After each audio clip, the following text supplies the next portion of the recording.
मंडळी, रुचिगंध यूट्यूब चॅनलमध्ये तुमचं मनापासून स्वागत आहे। आज आपण घरच्या घरी सुगंधी आणि मसालेदार चहा बनवणार आहोत। तर यासाठी लागणारे साहित्य: 1 कप पाणी, 2 चमचे चहा पावडर, 4 चमचे साखर, अर्धा चमचा चहा मसाला आणि 1 कप दूध। तर मंडळी, मागील व्हिडिओमध्ये आपण तयार केलेला खास घरगुती चहा मसाला आजच्या चहामध्ये वापरणार आहोत। चला तर मग सुरुवात करूया। सर्वप्रथम एका पातेल्यात 1 कप पाणी घ्या, त्यामध्ये 2 चमचे चहा पावडर, 4 चमचे साखर, अर्धा चमचा चहा मसाला घालून हे मिश्रण छान उकळून घ्या।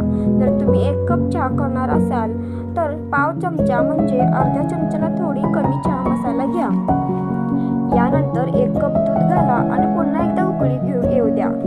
तर तयार झालेला हा मसालेदार चहा कपात गाळून घ्या।